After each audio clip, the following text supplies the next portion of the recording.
everyone, welcome back to Feedback IS. I'm Nasir Saifi, faculty of current affairs. आपका the Hindu का जो newspaper analysis है उसमें स्वागत है। आज जो हम आर्टिकल डिस्कस करने वाले हैं या हम पढ़ने वाले हैं तो वो बहुत इम्पोर्टेंट होने वाले हैं। तो बहुत से बच्चों के लिए क्या होता है दोस्तों, करंट अफेयर्स बहुत क्रिटिकल रोल होता है। जो करंट अफेयर्स को कवर नहीं कर पा रहे हैं या पढ़ नहीं पा रहे हैं करंट अफेयर्स को, उनको लगता होगा कि करंट अफेयर्स में उनका बहुत ज़्यादा टाइम जा रहा है या जो द हिंदू का न्यूज़पेपर है उसमें उनका जो वक्त बहुत ज़्यादा बर्बाद हो रहा है, तो क्या वो हमारे करंट अफेयर्स को फॉलो कर सकते हैं।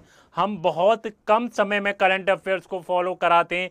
तो आप हमारी जो क्लासेस देखेंगे तो आपको पता चलेगा कितनी इनरिचफुल हमारी क्लासेस हैं। हम यूपीएससी के पर्सपेक्टिव से सारा करंट अफेयर्स को कवर कर रहे हैं। यूपीएससी के एग्ज़ाम में जो आएगा हम उसको कवर करने की कोशिश करते हैं। हम बहुत कम टाइम में कवर करने की कोशिश कर रहे हैं दोस्तों।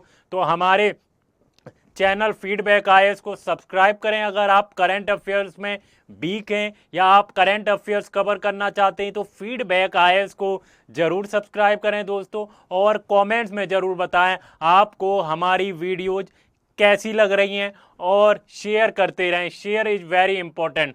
मैं दोस्तों आपसे एक बात शेयर करना चाहूँगा। एक बच्चे के पेरेंट्स कल हमारे पास आते हैं और वो बोलते हैं दोस्तों कि हमारा जो बच्चा है वो बिल्कुल भी कहना नहीं सुनता है, बिल्कुल भी पढ़ाई नहीं करता है, बस घर पे पड़ा रहता है। क्या करना चाहिए कि वो पढ़ाई करने लगे। तो मैं दोस्तों आप सबसे एज अ पेरेंट्स की तरफ से मैं आप सबसे कहना चाहता हूँ कि आप अपने माँ बाप की बहुत इज्जत करें दोस्तों। आप ना अपने माँ बाप की बहुत इज्जत करें। दुनिया में वही ऐसे हैं जो आपको बिना मतलब के कोई चीज़ देना चाहते हैं। आप दुनिया में इकलौते ऐसे लोग हैं जो आपको सक्सेसफुल होना देखना चाहते हैं और दुनिया में आपको कोई सक्सेसफुल होते हुए नहीं देखना चाहता है, चाहे कोई भी रिश्ता हो, सिर्फ माँ बाप के अलावा।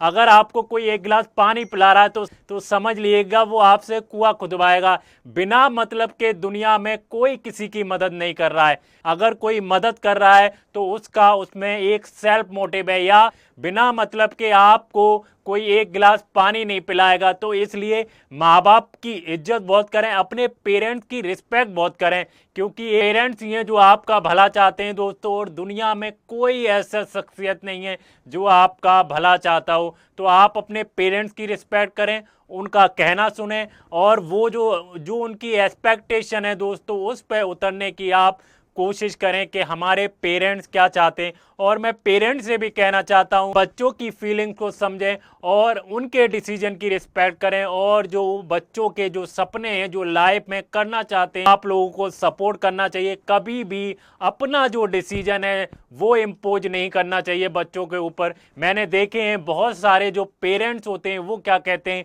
अगर मैं आईएएस ऑफिसर नहीं बन पाया या मैं आईएएस नहीं कर पाया तो मैं अपने बच्चे को आईएएस बनाऊंगा, चाहे उसका इंटरेस्ट हो या ना हो आईएएस बनने में। लेकिन अपना डिसीजन वो क्या करते हैं, वो अपने बच्चे के ऊपर इम्पोज कर देते हैं।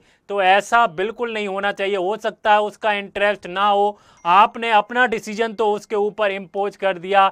मान लो वो आईएएस बन भी गया लेकिन उसका मन नहीं था उसमें, वो क्या होगा, उसकी पूरी ज़िंदगी क्या होगी, वो घुट घुट कर जिएगा। जिस चीज़ में उसका इंटरेस्ट हो आप उस अपने बच्चों को उस चीज़ में आप सपोर्ट करें। कभी भी अपने डिसीजन को अपने बच्चों पर दोस्तों इम्पोज मत करना। ये बहुत ही ऐसा हो जाएगा कि बच्चा आपके अकॉर्डिंग बन तो जाएगा लेकिन लाइफ में खुश नहीं होगा। लाइफ का अल्टीमेट पर्पस क्या है दोस्तों, लाइफ का अल्टीमेट पर्पस है हैप्पीनेस। तो अगर आपका बच्चा खुशी नहीं होगा तो ऐसी लाइफ किस बात की, ऐसा सक्सेस किस बात की जब आपका बच्चा खुशी नहीं होगा। तो अपने डिसीजन को इम्पोज मत करिए और जो वो लाइफ में करना चाहता है उसको करने दीजिए। चलो हम अपने टॉपिक की तरफ चलते हैं दोस्तों। तो आपका द हिंदू का जो न्यूज़पेपर एनालिसिस हम कर रहे हैं, डेली द हिंदू का न्यूज़पेपर एनालिसिस कर रहे हैं, ये यूपीएससी के लिए बहुत इंपॉर्टेंट क्लास है दोस्तों। अगर आप यूपीएससी की प्रिपरेशन कर रहे हैं, अगर आप 2026 का अटेम्प्ट दे रहे हैं, 2027 का अटेम्प्ट देने जा रहे हैं, तो ये क्लास आपके लिए बहुत इंपॉर्टेंट हो जाती है। चलो विदाउट टाइम वेस्ट करते हुए हम क्विकली देख लेते हैं आज के मोस्ट इंपॉर्टेंट आर्टिकल कौन से कौन से हमारे मोस्ट इंपॉर्टेंट आर्टिकल हैं यूपीएससी के पर्सपेक्टिव से या यूपीएससी के रिलेवेंट से। अगर हम दोस्तों हम ये कह रहे हैं कि यूपीएससी के पर्सपेक्टिव से, यूपीएससी के रिलेवेंट से, तो दोस्तों बिल्कुल ऐसा नहीं है कि आप अदर कम्पिटिटिव की तैयारी कर रहे हैं उनके लिए ये हेल्पफुल नहीं है, उनके लिए भी ये उतना ही हेल्पफुल है जितना यूपीएससी के लिए। अगर आप कोई स्टेट पीसीएस की एग्जाम की तैयारी कर रहे हैं या अदर कोई छोटे एग्जाम की तैयारी कर रहे हैं तो करंट अफेयर्स का रोल उतना ही बड़ा, जितना बड़ा यूपीएससी के लिए उतना ही बड़ा और एग्जाम के लिए। और करंट अफेयर्स हमेशा से डायनामिक पार्ट रहता है, तो इसलिए करंट अफेयर्स को आपको बहुत ध्यान से पढ़ना चाहिए, फॉलो करना चाहिए, उसके शॉर्ट नोट्स बनाने चाहिए। चलिए अब हम क्विकली देख लेते हैं आज के हमारे मोस्ट इंपॉर्टेंट आर्टिकल क्या है। दोस्तों आज जो डेट हो रही है वो क्या है, what is the date today. आज डेट हो रही है दोस्तों 20 अगस्त। कितनी हो रही है आज जो डेट हो रही है 20 अगस्त डेट हो रही है। और दोस्तों हम डेली द हिंदू का न्यूज़पेपर एनालिसिस ला रहे हैं। हमारे कुछ आर्टिकल्स हैं हम वैल्यू ऐड करते हैं। जैसे मैंने कल कोई आर्टिकल पढ़ाया और वो आज भी आर्टिकल आया, तो इसका मतलब ये नहीं है कि हम उस आर्टिकल को रिपीट कर रहे हैं, हम उसमें वैल्यू ऐड कर रहे हैं।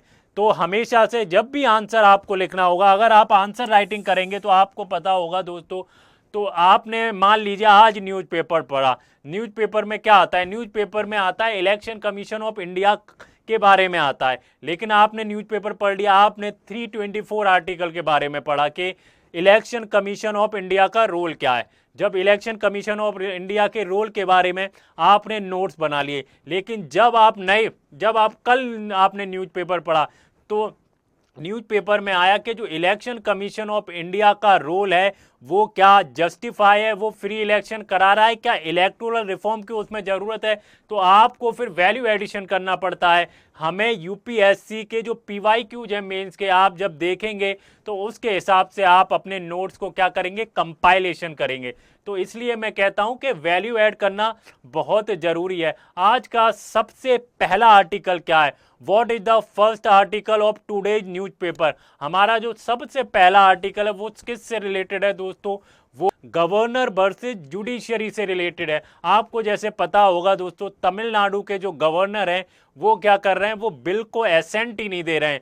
उनका जो बिल है काफ़ी महीनों सालों से पेंडिंग पड़ा हुआ है, बिल को क्या कर रहे हैं, बिल को एसेंट ही नहीं दे रहे हैं। क्या कॉन्स्टिट्यूशन में टाइम लिमिट को डिफाइन किया गया है, कितनी टाइम लिमिट में गवर्नर जो है बिल्स को एसेंट दे देगा, हम वो समझने की कोशिश करेंगे। क्या ऐसा कोई आर्टिकल है कॉन्स्टिट्यूशन के अंदर जो गवर्नर की पावर को डिफाइन करता है और बताता है कि इस टाइम ड्यूरेशन के अंदर आपको क्या करना है, आपको जो आपको बिल दिए जा रहे हैं, जो क्या कह रहे हैं, तमिलनाडु के जो असेंबली है जब बिल ट्रांसफर कर रही है कहां पर, गवर्नर के पास, क्या बिल को एसेंट देने की पावर की टाइम लिमिट है गवर्नर की, नहीं है। और जो गवर्नर है क्यों ऐसा कर रहे हैं कि जो है बिल डिले पे डिले किए जा रहे हैं, क्या गवर्नर के पास इतनी पावर है कि वो बिल को डिले कर सकता है।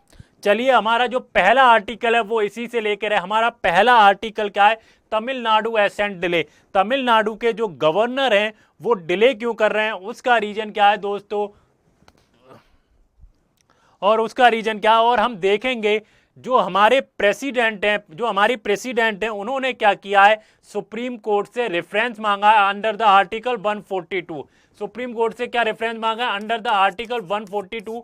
और सुप्रीम कोर्ट से पूछा है अंडर द आर्टिकल 142, क्या जो एसेंट डिले कर रहे हैं, क्या नाम है, हाँ, जो तमिलनाडु के गवर्नर है, उसका कोई कॉन्स्टिट्यूशनल इंटरप्रिटेशन है, क्या हम इसकी कोई टाइम लिमिट है कि कितने टाइम लिमिट में जो है बिल को एसेंट दिया जाता है। तो सुप्रीम कोर्ट ने क्या किया था 2024 के अंदर क्या किया था, 24 में इस पर 2024 में एक जजमेंट दिया था, वो भी देखने की कोशिश करेंगे कि आखिर सुप्रीम कोर्ट ने क्या कहा था। और जो डिबेट है टाइम लिमिट्स की, हम वो देखेंगे कि कितनी टाइम लिमिट के अंदर गवर्नर हो या प्रेसिडेंट हो उसको बिल का एसेंट देना ही पड़ेगा। गवर्नर हो या प्रेसिडेंट हो उसको बिल का एसेंट देना ही पड़ेगा, हम वो समझने की कोशिश करेंगे।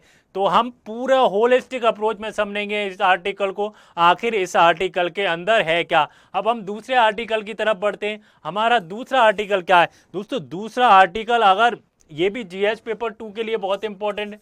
अगर हम जीएस पेपर 2 की बात करते हैं तो जीएस पेपर 2 के लिए जो पहला आर्टिकल है मोस्ट इंपॉर्टेंट आर्टिकल हो जाता है। आप इसको बिल्कुल भी मिस मत करिएगा दोस्तों। अगर आप मेंस पर्सपेक्टिव से पढ़ रहे हैं या आप अभी मेंस देने वाले हैं तो उसके लिए ये आर्टिकल दोस्तों बहुत ही इंपॉर्टेंट हो जाता है, बिल्कुल मिस मत करिएगा। हमारा जो दूसरा आर्टिकल है दोस्तों, दूसरा आर्टिकल क्या कहता है?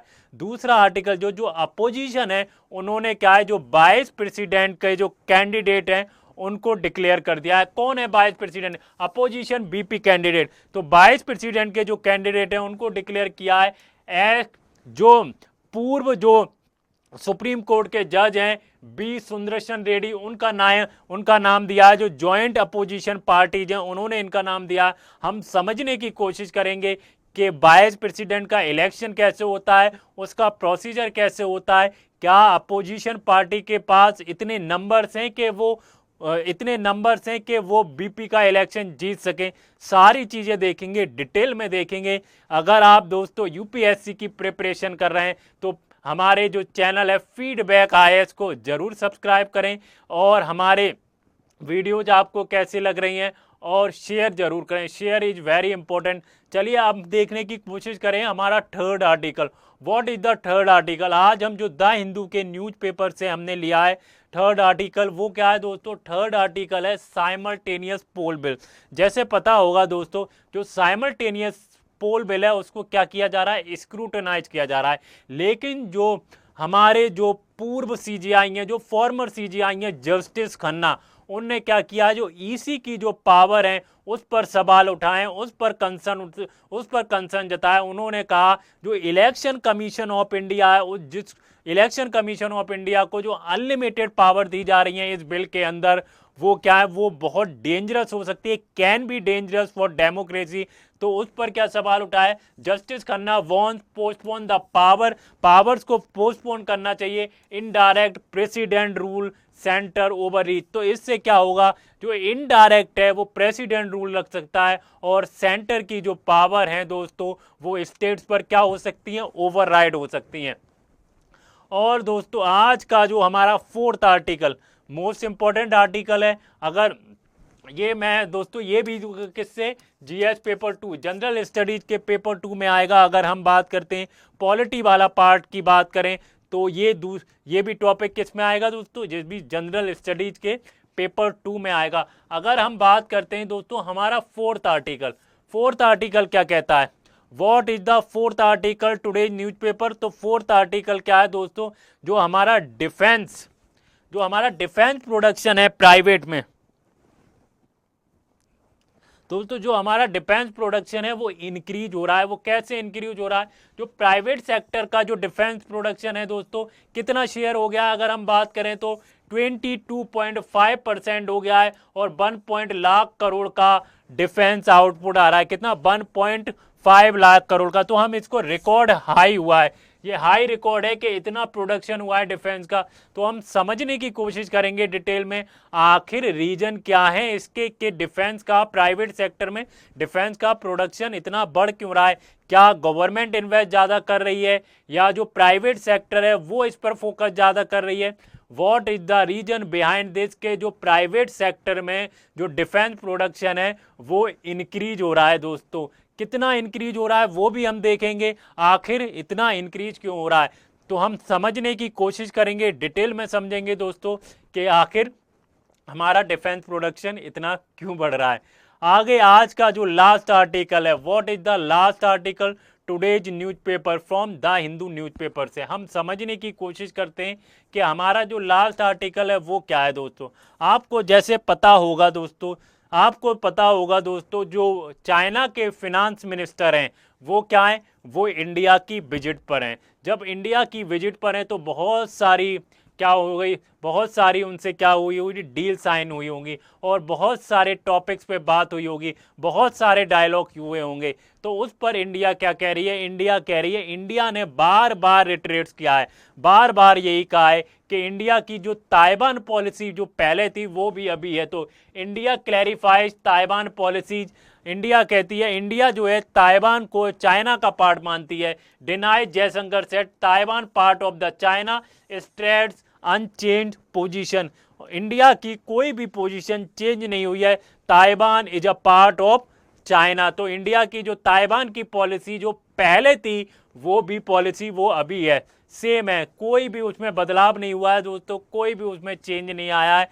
तो इंडिया ने ये बार बार रिट्रेट किया है। इंडिया क्या कर रही है, इंडिया जो है चाइना के साथ अपने जो रिश्ते हैं उसको अच्छा करने की कोशिश कर रही है। डी एस्केलेशन पर बात हो रही है। आफ्टर द गलवान क्लैश हम चाइना से अपने रिश्ते जो हैं वो सुधारने की तरफ हैं और हमारे जो रिश्ते हैं वो थोड़े से इम्प्रूव भी हो रहे हैं। लेकिन चाइना बहुत बदमाश है।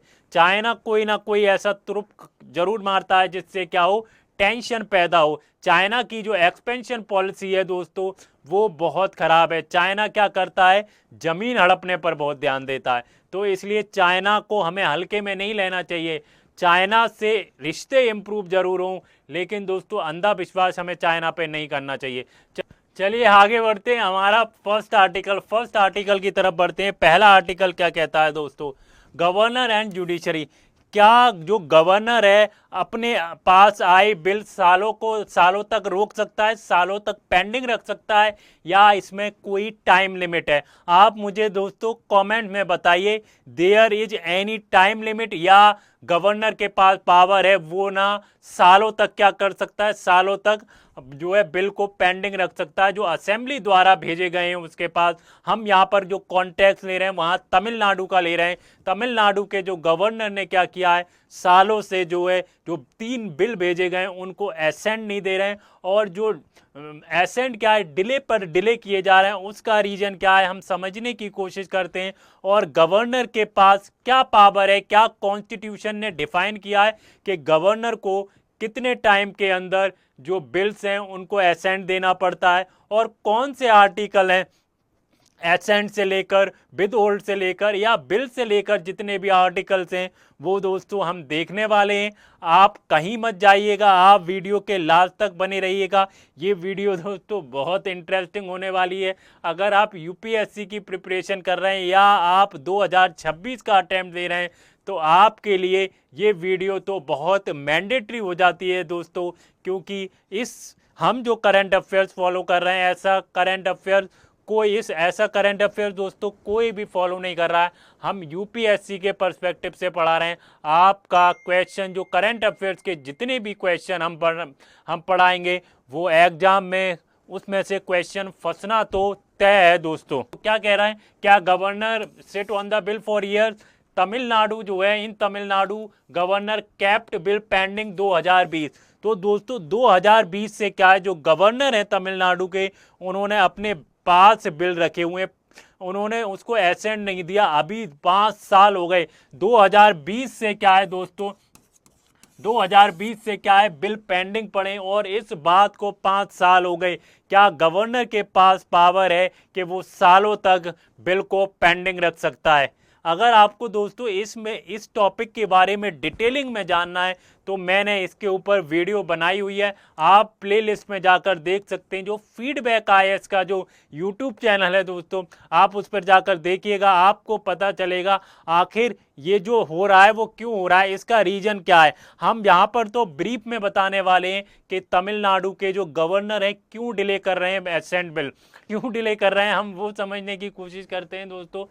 सुप्रीम कोर्ट ने इंटरवीन किया। इसमें सुप्रीम कोर्ट ने क्या कहा, सुप्रीम कोर्ट ने अप्रैल 2024 में इंटरवेंट किया और सुप्रीम कोर्ट ने कहा कि अगर गवर्नर 3 महीने तक अगर कोई एसेंट नहीं देता है तो उसको क्या करना होगा, 3 महीने तो उसको एसेंट देना पड़ेगा। If no action in 3 month तो क्या है दोस्तों, डीम्ड एसेंट। अगर गवर्नर 3 महीने तक एसेंट नहीं देता है तो उस पर क्या है, एसेंट देना मैंडेटरी हो जाता है, डीम्ड एसेंट हो जाता है। ये सुप्रीम कोर्ट ने 2024 में अपने डिसीजन में कहा था, अपने जजमेंट में कहा था। आफ्टर द अगर गवर्नर 3 महीने तक कोई एक्शन नहीं लेता है तो उसको फिर डीम्ड हो जाता है एसेंट देना, क्या हो जाता है, डीम्ड हो जाता है after the 3 month.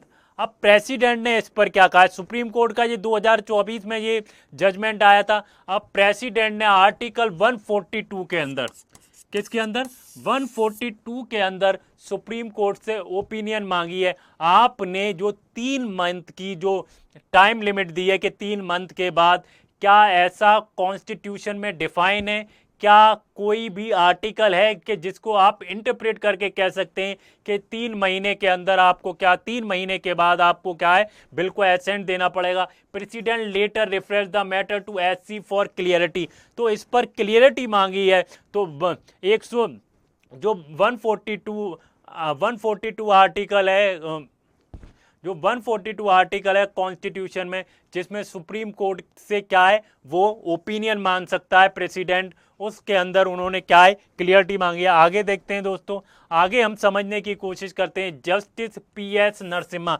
Justice PS Narasimha ने क्या कहा है इस पूरे होल सिनारियो पे। जस्टिस पीएस नरसिम्हा क्या कहते हैं, जस्टिस पीएस नरसिम्हा कहते हैं it seems such a egregious situation. अगर हम तमिलनाडु की बात करते हैं तो तमिलनाडु की जो सिचुएशन है दोस्तों वो इरिगेनियस सिचुएशन है, came into existence in the Tamil Nadu case. ये तमिलनाडु का केस है। Supreme court was compelled, supreme court जो है दोस्तों मजबूर हुआ टू हैंडल द सिचुएशन। इस सिचुएशन को हैंडल करने के लिए सुप्रीम कोर्ट क्या हुआ, मजबूर हुआ। सुप्रीम कोर्ट क्या है, मजबूर हुआ। सुप्रीम कोर्ट के पास कोई ऐसी पावर नहीं है कि वो ये कह सके, क्या नहीं है कि यहाँ पर टाइम लिमिट होनी चाहिए, 3 मंथ की टाइम लिमिट होनी चाहिए, बिकॉज कॉन्स्टिट्यूशन में डिफाइन ही नहीं है, कॉन्स्टिट्यूशन में बताया ही नहीं गया है कि कितनी टाइम लिमिट होनी चाहिए। There is no provision in the constitution to and resolve the issue. एक तो सिचुएशन को हमें कंपेल्ड किया गया, सिचुएशन को क्या करने के लिए, हैंडल करने के लिए और रिजॉल्व इशू करने के लिए। The conclusion was not act as the president, the conclusion was not as president, ऐसा कहा जस्टिस पीसी नरसिम्हा ने कहा है। मैंने आपको समझाने की कोशिश कर रहा हूं कि होल सिनारियो क्या है।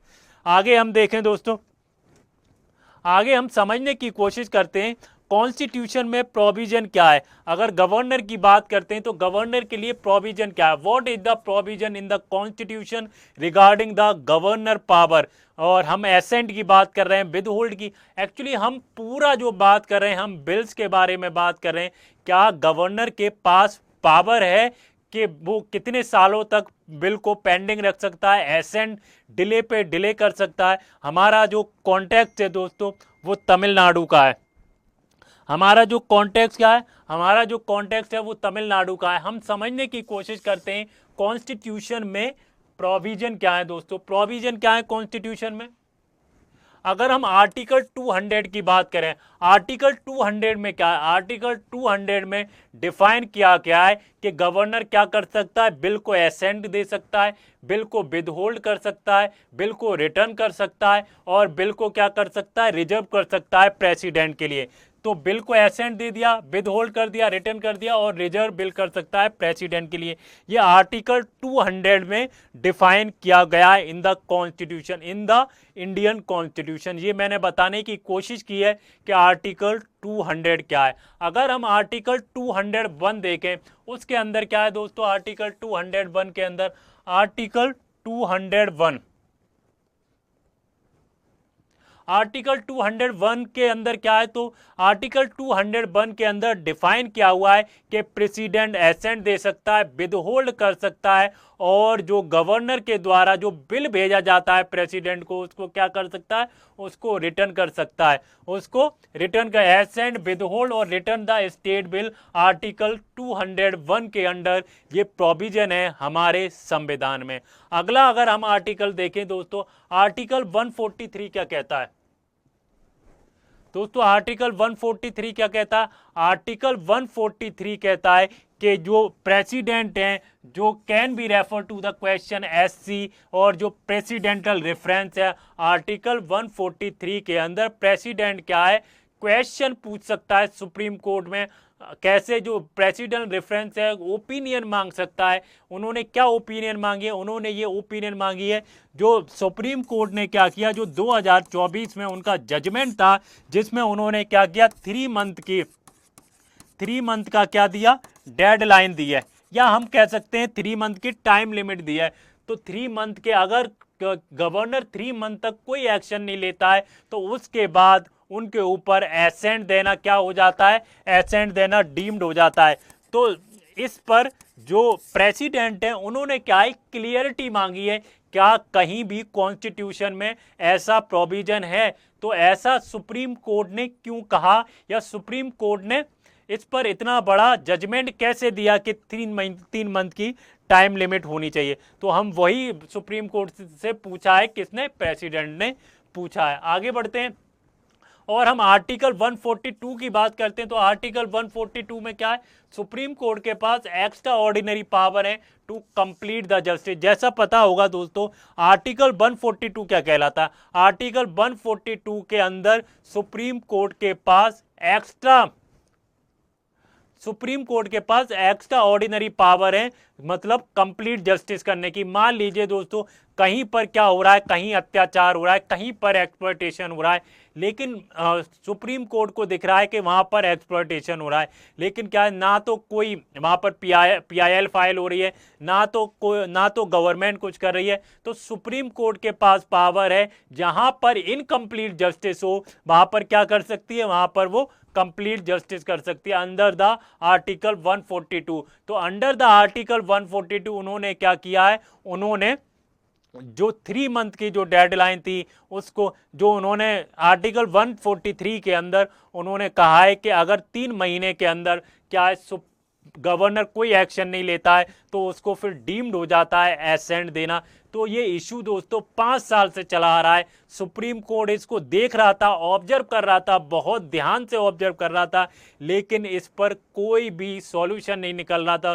तो सुप्रीम कोर्ट ने कहा हमें ये डिसीजन लेने पे कंपेल किया गया है, हमें ये जो सिचुएशन है वो हैंडल नहीं हो रही थी, इसलिए हमें कंपेल किया गया। हम इसको हम इस तरह एक्ट नहीं कर रहे हैं जैसे ये प्रेसिडेंट हो। आगे बढ़े।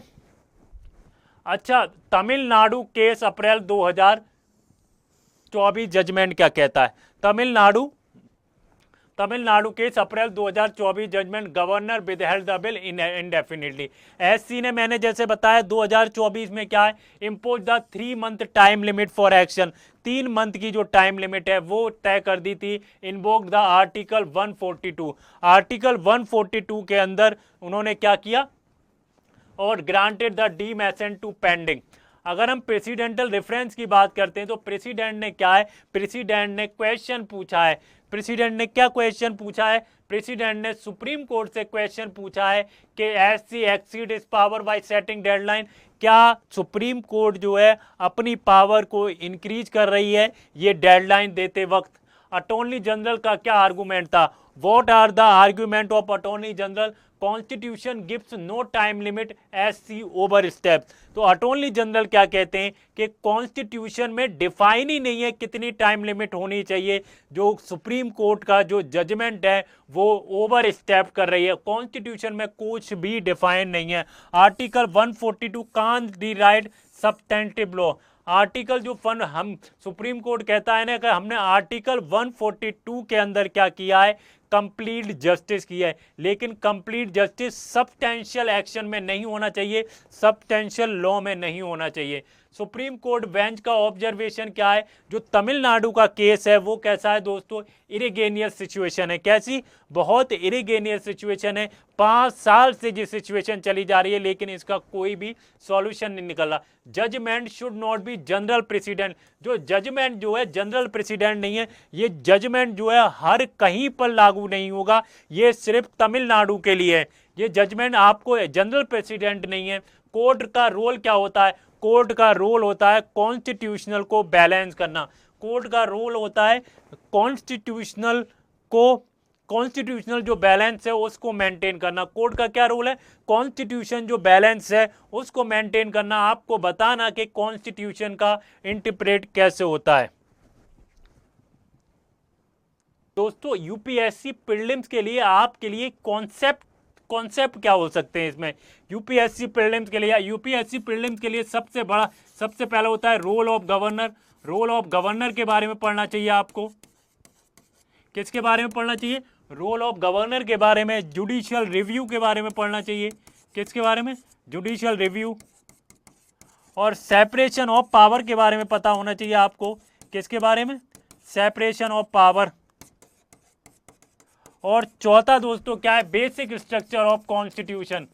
आपको बेसिक स्ट्रक्चर ऑफ कॉन्स्टिट्यूशन के बारे में पता होना चाहिए। तो ये बहुत इंपॉर्टेंट हो जाता है। ये प्रीलिम्स के लिए जो टॉपिक हैं बहुत इंपॉर्टेंट है, आप इसको बहुत ध्यान से पढ़िएगा दोस्तों। तो मैंने इनिशियली वीडियो में बताया ये जो टॉपिक है जीएस पेपर 2 के लिए बहुत इंपॉर्टेंट हो जाता है और ऐसे के लिए ये टॉपिक बहुत इंपॉर्टेंट हो जाता है। तो बिल्कुल भी इसको मिस ना करें, ये टॉपिक बहुत इंपॉर्टेंट है दोस्तों। ये बढ़ते हैं नेक्स्ट आर्टिकल की तरफ बढ़ते हैं। हमारा नेक्स्ट आर्टिकल क्या है? नेक्स्ट आर्टिकल की तरफ बढ़ते हैं। वाइस प्रेसिडेंट के ऊपर है। जैसा आपको पता होगा वाइस प्रेसिडेंट का इलेक्शन होने वाला है दोस्तों। तो इलेक्शन होने वाला है, जो रूलिंग गवर्नमेंट है और जो अपोजिशन पार्टी है अपने अपने कैंडिडेट को डिक्लेयर कर रहा है। तो अपोजिशन पार्टी ने कौन से कैंडिडेट को डिक्लेयर किया है ये हम समझने की कोशिश करते हैं। वाइस प्रेसिडेंट इलेक्शन तो कांग्रेस के जो प्रेसिडेंट है मल्लिकार्जुन खड़गे, उन्होंने किसको डिक्लेयर किया? उन्होंने डिक्लेयर किया है जो रिटायर्ड सुप्रीम कोर्ट के जज हैं, क्या नाम है उनका? बी सुदर्शन रेड्डी। बी सुदर्शन रेड्डी को जो जॉइंट अपोजिशन पार्टीज हैं उन्होंने क्या किया? उसको डिक्लेयर कर दिया। उसको क्या किया? डिक्लेयर किया as a vice president of India. खड़गे ने क्या कहा? खड़गे जी ने क्या कहा कि this election is an ideological battle. जो वाइस प्रेसिडेंट का जो इलेक्शन है वो इलेक्शन नहीं है, वो एक आइडियोलॉजिकल बैटल है। safeguarding the democracy and constitution, safeguarding the democracy and constitution. अब हम रेड्डी जी के बारे में समझने की कोशिश करते हैं कि रेड्डी, सुदर्शन रेड्डी जी हैं कौन। About the Sudarshan Reddy. सुदर्शन रेड्डी जो है सुप्रीम कोर्ट के फॉर्मर जज हैं।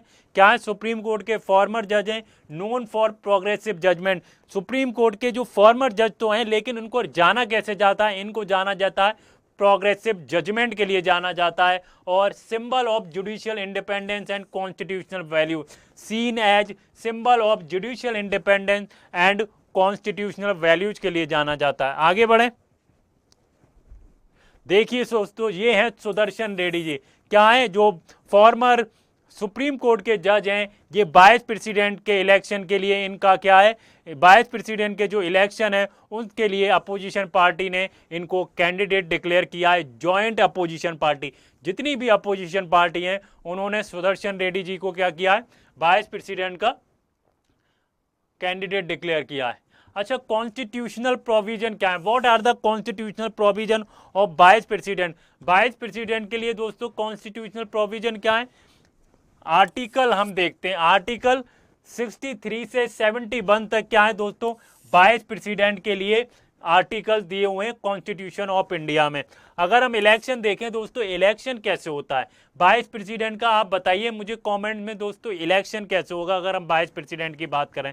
वाइस प्रेसिडेंट कहाँ होता है दोस्तों? क्या लोकसभा में होगा वाइस प्रेसिडेंट? नो, जो वाइस प्रेसिडेंट होगा वो होगा राज्यसभा के अंदर। और राज्यसभा में जो स्पीकर की जो पोस्ट होती है लोकसभा में, वही सेम होती है राज्यसभा में वाइस प्रेसिडेंट की। वो चेयरमैन कहलाता है। क्या कहलाता है? चेयरमैन कहलाता है। तो जो इलेक्शन होता है वो कैसे होता है दोस्तों? इनडायरेक्ट इलेक्शन होता है और इलेक्टोरल कॉलेज होते हैं। क्या होते हैं?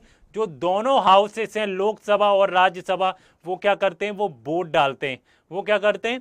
वोट डालते हैं। तब क्या होता है? वाइस प्रेसिडेंट को चुना जाता है। और रोल क्या है दोस्तों? Ex officio of chairman of Rajya Sabha. मैंने जैसे बताया ये चेयरमैन है राज्यसभा के। और टर्म कितना होता है दोस्तों? 5 साल का होता है। रिमूवल कैसे किया जा सकता है?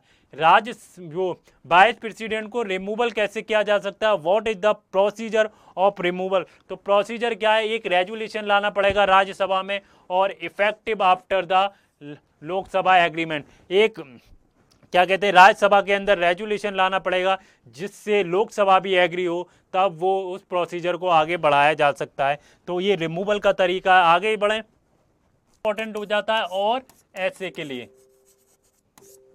नेक्स्ट आर्टिकल की तरफ।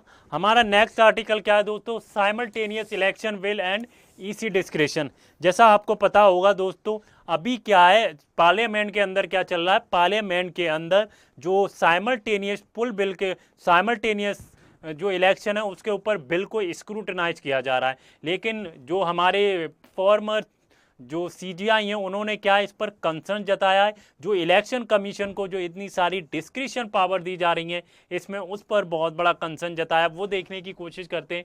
Farmer CJI Sanjiv Khanna told कि जो जॉइंट पार्लियामेंट कमेटी है, क्या है जो जॉइंट पार्लियामेंट्री कमेटी है, that one nation one election bill है, one nation one election bill 129th amendment gives unfettered discretion. किसको दिया जा रहा है, इलेक्शन कमीशन को अनफेटर्ड डिस्क्रिशन पावर दी जा रही है। EC could be postpone assembly poll, election commission क्या कर सकती है, जो असेंबली जो के जो इलेक्शन है उसको क्या कर सकती है, वो पोस्टपोन कर सकती है। May directly impose the president rule, उससे क्या होगा, प्रेसिडेंट रूल इम्पोज किया जा सकता है directly. For former CJI earlier flag the similar concern गंगोई ललित कहर एंड चंद्रचूड। गंगोई ललित कहर एंड चंद्रचूड जी ने भी क्या किया है, इस पर कंसर्न जताया। आगे देखें, ये हमारे जो दोस्तों फॉर्मर सीजीआई हैं जस्टिस खन्ना, इन्होंने कंसर्न जताया है। आगे देखें की features of the bill, bill के की फीचर्स क्या हैं। अगर हम हमें क्या है दोस्तों, क्या कौन सा आर्टिकल इंसर्ट करना पड़ेगा, हमें आर्टिकल 82A को क्या करना पड़ेगा, इंसर्ट करना पड़ेगा, मॉडिफाई करना पड़ेगा। जो आर्टिकल 83 है और 172 है हमारे कॉन्स्टिट्यूशन में, उसको क्या करना पड़ेगा, मॉडिफाई करना पड़ेगा और 82 को इंसर्ट करना पड़ेगा। गोल क्या है दोस्तों, गोल ये है कि जो लोकसभा है और जो असेंबली के जो इलेक्शन है उनको सिंक्रोनाइज करना, उनको एक साथ इलेक्शन कराना। ईसी को एम्पावर किया to decide when state election can or can not be held with Lok Sabha. EC decide कर सकता है कब स्टेट के जो इलेक्शन है लोकसभा के साथ होंगे और कब स्टेट के इलेक्शन लोकसभा के साथ नहीं होंगे। जस्टिस खन्ना का हम क्रिटिसिज्म देख लेते हैं। जस्टिस खन्ना के क्रिटिसिज्म क्या है दोस्तों, अनफेटर्ड डिस्क्रिशन, जो ईसी है उसको कैसा मिलेगा, अनफेटर्ड डिस्क्रिशन मिलेगा। EC gets unchecked power, violate the article 14, जो राइट टू इक्वलिटी है उसको क्या करेगा, वायलेट करेगा। फेडरलिज्म एट रिस्क, फेडरलिज्म पे क्या, फेडरलिज्म क्या होगा, रिस्क पर होगा। पोस्टपोन करना अगर जो स्टेट असेंबली है उसके election, backdoor the president rule, indirectly क्या करता है, इम्पोज करता है प्रेसिडेंट रूल को, जिससे क्या होता है जो स्टेट्स की जो ऑटोनॉमी है वो अंडरमाइन की जाती है। स्टेट्स की जो ऑटोनॉमी है वो अंडरमाइन होगी, क्या होगी, अंडरमाइन होगी। और जो बेसिक स्ट्रक्चर इशू है वो क्या है, बेसिक स्ट्रक्चर का could violate the separation of power and federalism, क्या सेपरेशन और पावर को क्या कर सकता है, अंडरमाइन कर सकता है। और मॉडल कोड ऑफ कंडक्ट की क्या प्रॉब्लम है, मॉडल कोड की प्रॉब्लम क्या है दोस्तों, मॉडल कोड की प्रॉब्लम है MCC bill still disrupt the governance if assembly dissolve the early bill fails it stated M, bill it stated M. आगे बढ़े, क्या है दोस्तों, defence procurement rising of the private sector. दोस्तों आपको पता होगा जो डिफेंस प्रोडक्शन है प्राइवेट सेक्टर में क्या हो रहा है, वो राइज हो रहा है, वो इंक्रीज हो रहा है। तो हम समझने की कोशिश करते हैं आखिर ऐसा क्यों हो रहा है और कितना राइज हो गया है। दोस्तों प्राइवेट सेक्टर का जो शेयर है इंडिया का जो डिफेंस प्रोडक्शन है उसमें कितना हो गया है, 22.56% हो गया है। कितना हो गया है, 22.56% हो गया है। और दोस्तों वैल्यू कितनी हो गई है दोस्तों, 33,969 करोड़ हो गई है। टोटल कितना है, 1,50,590 करोड़ का जो है कितना है प्रोडक्शन होता है, लेकिन कितना है 33,969 करोड़ क्या कर रही है, प्राइवेट सेक्टर कंट्रीब्यूट कर रही है। अगर हाईएस्ट शेयर है सिंध 2016 से और 2017 से, अगर हम 2016 और 2017 की बात करें तो डिफेंस का जो प्रोडक्शन था इन प्राइवेट सेक्टर कितना था, 19% था। कब, 2016 और 2017 में। अब कितना हो गया है, 22% हो गया है, तो काफ़ी बढ़ गया है दोस्तों, हाईएस्ट हो गया है। अब हम समझने की कोशिश करेंगे डिफेंस प्रोडक्शन कंपोजिशन 2024 एंड 2026। तो हम समझने की कोशिश करते हैं डिफेंस प्रोडक्शन कंपोजिशन क्या है। जो डिफेंस पीएसयू हैं, जितनी भी डिफेंस पीएसयू हैं उसमें क्या है दोस्तों, उसका शेयर कितना है, 57.5% है। और वैल्यू कितनी है दोस्तों, 86,581 करोड़। जो कौन सी है, डिफेंस पीएसयू हैं दोस्तों। अगर हम ऑर्डिनेंस फैक्ट्रीज की बात करें, ऑर्डिनेंस फैक्ट्रीज का कितना कंट्रीब्यूशन देती है, जो ऑर्डिनेंस फैक्ट्री देती है 14.5% देती है और उसकी वैल्यू कितनी है, 21,812 करोड़ है दोस्तों। अगर हम प्राइवेट सेक्टर की बात करते हैं, प्राइवेट सेक्टर जो है 22.6% कंट्रीब्यूशन करता है और 33,969 करोड़ क्या करता है का वैल्यू है, 33,969 करोड़ की। अगर हम नॉन डिफेंस पीएसयू की बात करते हैं, नॉन डिफेंस पीएसयू कितना 5.4% और 8,218 करोड़ क्या कर रहा है, उसकी वैल्यू है कितनी, 8,218 करोड़। आगे बढ़ें, मैंने आपको समझाने की कोशिश की है कौन कौन से सेक्टर में जो डिफेंस प्रोडक्शन हो रहा है उसमें कितना शेयर है और उसकी वैल्यू कितनी है, मैंने आपको दोस्तों ये समझाने की कोशिश की है। आगे बढ़ें,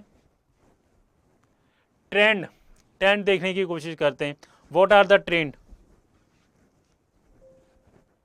दोस्तों, हम ट्रेंड देखने की कोशिश करते हैं। मैंने आपको समझाया कितना शेयर है, कौन सा सेक्टर है और वैल्यू कितनी है। अगर 2016 और 2017 की बात करें, 2016 और 2017 की बात करते हैं तो जो प्राइवेट सेक्टर का जो कंट्रीब्यूशन था डिफेंस प्रोडक्शन में वो कितना था, वो 19% था। अगर 2024 और 2025 की बात करते हैं तो 20.6% हो गया है। ऐसा क्यों हुआ है, हम ट्रेंड देखते हैं दोस्तों। तो प्राइवेट सेक्टर का 19% था, 2022 और 2023 में कितना हुआ, 19.39% हो गया।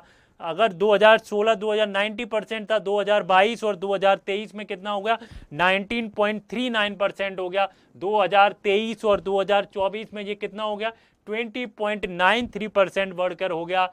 अगर हम 2024 और 2025 की बात करते हैं दोस्तों, 22.56% हुआ। तो दोस्तों ये हाईएस्ट रिकॉर्ड किया गया है। कितना जो इंक्रीज है, जो राइज हो रहा है वो क्या है, हाईएस्ट रिकॉर्ड किया गया है, हाईएस्ट है अभी तक सो फार।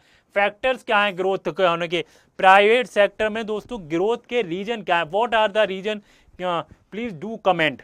आप मुझे कमेंट्स करके बताइए कि आखिर रीजन क्या है इतना ग्रोथ होने के। तो डिफेंस सेक्टर जो है कब ओपन किया गया था, वो 2000, जो डिफेंस सेक्टर है दोस्तों प्राइवेट सेक्टर के लिए कब ओपन किया गया था, प्राइवेट सेक्टर के लिए ओपन किया गया था 2016 में। कब, 2016 में ओपन किया गया था मेक इन इंडिया और आत्मनिर्भर भारत फोकस के लिए। जो मेक इन इंडिया है और आत्मनिर्भर भारत के जो इनिशिएटिव है इंडिया के, उस पर फोकस करने के लिए किया गया था। डिफेंस इंडस्ट्रियल कॉरिडोर बनाए गए, जहां पर यूपी में और तमिलनाडु में, कहा क्या बनाए गए, डिफेंस इंडस्ट्रियल कॉरिडोर।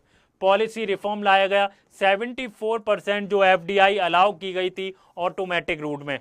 जो डिफेंस में क्या है, 74 जो एफडीआई है वो अलाउ की गई ऑटोमेटिक रूट से। और iDEX, innovation for defence excellence supporting the startup. IDEX जो है innovation for defence excellence supporting, जो डिफेंस से रिलेटेड जो प्रोडक्ट है उन पर क्या स्टार्टअप के लिए क्या किया गया, उसको सपोर्ट किया गया।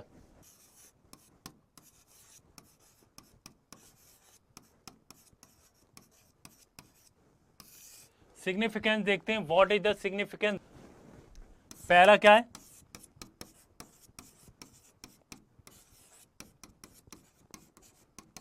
डाइवर्सिफिकेशन। डाइवर्सिफिकेशन से क्या होगा, जो हमारी डिपेंडेंसी क्या है डीपीएसयू पे और जो ऑर्डिनेंस फैक्ट्रीज पे है उससे क्या होगी दोस्तों, वो रिड्यूस होगी। सबसे पहला तो ये, अगर प्राइवेट सेक्टर में क्या है डिफेंस का प्रोडक्शन बढ़ता है तो हमारी डिपेंडेंसी क्या होगी, वो रिड्यूस होगी। दूसरा क्या है दोस्तों, इफिशिएंसी एंड इनोवेशन।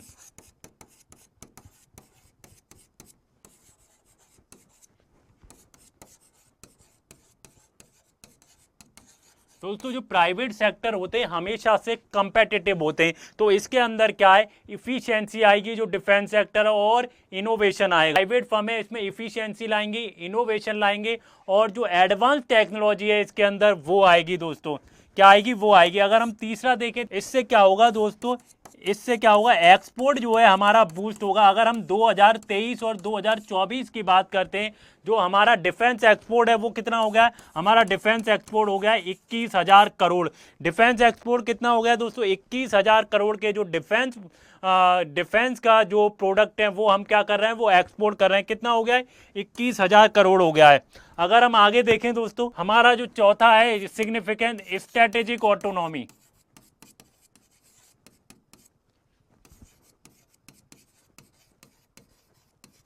तो इससे क्या होगा, स्ट्रेटेजिक ऑटोनॉमी पे जो हमारा जो इंपोर्ट हम बाहर से जो इंपोर्ट करते हैं तो उससे क्या होगा दोस्तों, वो रिड्यूस होगा। क्या होगा, इंपोर्ट रिड्यूस होगा। उससे क्या होगा दोस्तों, जो हम इंपोर्ट करते हैं तो इंपोर्ट की जो डिपेंडेंसी है अदर कंट्री पे वो क्या होगी, रिड्यूस होगा। और जो सेल्फ रिलायंस है, जो सेल्फ रिलायंस है, हम उस पर क्या कर पाएंगे, फोकस कर पाएंगे। तो सिग्निफिकेंस, ये सिग्निफिकेंस मैंने आपको 4 सिग्निफिकेंस बताने की कोशिश की है। पहला सिग्निफिकेंस क्या था दोस्तों, डाइवर्सिफिकेशन है, इफिशिएंसी एंड इनोवेशन आएगी। और जो हमारा एक्सपोर्ट है जो 21,000 करोड़ का हो गया है। और दोस्तों जो स्ट्रेटेजिक ऑटोनॉमी है, जो हम जो डिपेंडेंसी है हमारी अदर कंट्री पे हम इंपोर्ट करते हैं, जिससे जो डिफेंस के जो मटेरियल है जो हम इंपोर्ट करते हैं वो उससे क्या होगा दोस्तों, हम सेल्फ रिलायंस पर फोकस कर पाएंगे। देखने की कोशिश करते हैं, what are the challenges. Challenges क्या है दोस्तों, तो सबसे बड़ा जो चैलेंज है, जैसा मैंने बताया कि जो प्राइवेट सेक्टर है वो कितना कंट्रीब्यूट कर रहा है, 22.6%। और दोस्तों जो डीपीएसयू है, डीपीएसयू कितना कंट्रीब्यूट करता है, डीपीएसयू कंट्रीब्यूट कर रहा है 57% कर रहा है। तो डोमिनेट कौन कर रहा है, डोमिनेट अब भी कौन कर रहा है दोस्तों, डोमिनेट कर रहा है डीपीएसयूज। डीपीएसयूज अब भी डोमिनेट कर रही हैं। और प्राइवेट सेक्टर का जो शेयर है दोस्तों वो बहुत कम है। सबसे बड़ा चैलेंज है डोमिनेट डीपीएसयू। दूसरा सबसे बड़ा चैलेंज है दोस्तों, जो हाई टेक मशीन्स हैं, हाई टेक मशीन्स वो क्या हो रही हैं, अभी भी क्या है दोस्तों, इंपोर्ट की जा रही हैं। अभी इंडिया में नहीं बन रही है, उसको इंपोर्ट किया जा रहा है। तो सबसे बड़ा जो चैलेंज है, हाई टेक मशीन या हाई टेक जो इंजन्स हैं वो इंपोर्ट किए जा रहे हैं। प्राइवेट सेक्टर है, तीसरा सबसे बड़ा जो चैलेंज है वो है जो प्राइवेट सेक्टर है दोस्तों, जो प्रिक्वायरमेंट होती है उनकी बहुत लॉन्ग होती है। और जो R&D है, एक तो लॉन्ग प्रिक्वायरमेंट है, क्या है, लॉन्ग प्रिक्वायरमेंट। और दूसरा क्या है दोस्तों, लो R&D है, रिसर्च एंड डेवलपमेंट बहुत लो है। और तीसरा सबसे बड़ा रीजन है दोस्तों, रेगुलेटरी हर्डल है। क्या है, रेगुलेटरी हर्डल। तो ये हमारे सबसे बड़े चैलेंजेज हैं। सबसे क्या है दोस्तों, अगर हम चौथे की बात करें, जो एक्सपोर्ट क्लियरेंस है वो ऑफन क्या होती है, वो डिले होती है। एक्सपोर्ट क्लियरेंस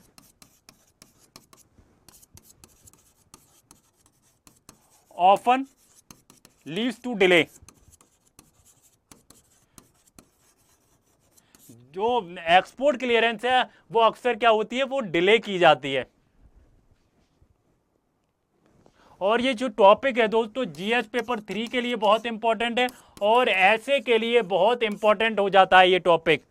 तो आप इस टॉपिक को बिल्कुल मिस मत करिए। चलिए अब हम चलते हैं नेक्स्ट आर्टिकल की तरफ। और हमारा जो है लास्ट आर्टिकल है आज टुडे न्यूज़पेपर एनालिसिस दोस्तों। आर्टिकल क्या है दोस्तों, हमारा लास्ट आर्टिकल है, India reiterate the no change in Taiwan policy. आपको जैसे पता होगा दोस्तों, जो चाइना के जो फिनांस मिनिस्टर हैं वो क्या है, इंडिया की विजिट पर हैं। तो इंडिया की विजिट पर हैं तो बहुत सारे जो डायलॉग हो रहे हैं दोनों इंडिया के जो एक्सटर्नल मिनिस्टर हैं जयशंकर जी और उनके जो फिनांस मिनिस्टर हैं बांग ची, ऐसा ही कुछ बांग ची नाम है, मुझे नाम अभी ध्यान नहीं आ रहा है कि एक्चुअली उनका नाम क्या है, तो बांग ची सब कुछ नाम है। तो वो क्या कर रहे हैं, वो डायलॉग कर रहे हैं। तो इंडिया कह रही है हमने बार बार रिट्रेट किया है कि जो ताइवान जो है वो चाइना का पार्ट है, हमारी जो ताइवान की जो पॉलिसी है उस पर कोई भी चेंज नहीं आया है, वैसी की वैसी पॉलिसी है। क्या कह रही है, चाइना फॉरेन मिनिस्ट्री क्लेम के डेट EM जयशंकर सेड के Taiwan part of the China during the talk with the Wang Yi इन दिल्ली। अच्छा, फिनांस मिनिस्टर का नाम जो है बांग ही है। और इंडिया ने क्या क्लैरिफाइड किया, no change in policy. China foreign ministry ने क्लेम किया है, जो एक्सटर्नल अफेयर मिनिस्टर हैं एस जयशंकर ने कहा है Taiwan is a part of the China during the talks with the Wang Yi इन दिल्ली। तो इंडिया ने क्लैरिफाइड किया नो चेंज इन पॉलिसी, कोई भी चेंज नहीं हुआ है। India maintains only economic technological cultural ties with Taiwan. India क्या कर रही है, इंडिया जो है ताइवान के साथ रिश्ते कैसे, इंडिया के ताइवान के साथ economic technological and cultural. India के जो ताइवान के साथ रिश्ते कैसे, economic technological cultural, no political ties है, कोई भी पॉलिटिकल टाइज, नो डिप्लोमेटिक और पॉलिटिकल टाइज नहीं है ताइवान के साथ। आगे बढ़े, इंडिया ताइवान पॉलिसी। क्या है इंडिया ताइवान पॉलिसी की? हमेशा से जो इंडिया ताइवान पॉलिसी रही है वो वन चाइना पॉलिसी रही है। Taiwan is a part of the China, ऐसी इंडिया की पॉलिसी है। India does not officially recognise the Taiwan as separate state. India ने कभी भी रिकॉग्नाइज नहीं किया कि ताइवान एक अलग स्टेट है, ताइवान एक सेपरेट स्टेट है, लेकिन इंडिया हमेशा रिकॉग्नाइज करती है Taiwan is a part of China. One China policy है। बट अनलाइक द 2008, लेकिन अगर हम 2008 की बात करें तो India no longer reiterates one China in joint statement unless China acknowledge कि India one India policy including Jammu and Kashmir, Arunachal Pradesh. पहले चाइना क्या करता था, चाइना जो है इंडिया के लिए एक पॉलिसी नहीं रखता था, वो जम्मू एंड कश्मीर और अरुणाचल प्रदेश को के लिए अलग पॉलिसी थी। तो क्या किया चाइना ने, इसको चेंज किया। फिर इंडिया ने क्या किया, वन चाइना पॉलिसी रखी। करंट स्टांस क्या है, नो फॉर्मल डिप्लोमेटिक टाइज है, कोई भी फॉर्मल डिप्लोमेटिक टाइज नहीं है। Functional relation in trade, technology, education and cultural. जो ताइवान के साथ क्या है, फंक्शनल रिलेशन है, टेक्नोलॉजी पर है, कल्चरल पर है, एजुकेशन पर है, ट्रेड पर है, but no diplomatic, no diplomatic. अच्छा, वाई दिस मैटर? अच्छा, ताइवान इतना मैटर क्यों करता है इंडिया के लिए? Taiwan why matter? ताइवान क्यों मैटर करता है इंडिया के लिए? सबसे बड़ा रीजन है China sensitivity. Taiwan seen as the core interest, US China rivalry, Taiwan state global flash point, India tight rope. क्या है, स्ट्रेटेजिक एम्बिग्यूटी। क्या है strategic ambiguity? Avoid antagonising China, expanding the unofficial ties with China, expanding the unofficial ties with Taiwan, semiconductor, education and skill labour में क्या करते हैं, हम focus करते हैं। Balancing the quad, US, Japan, Australia interest with China's concern. क्या है, interest with China's concern.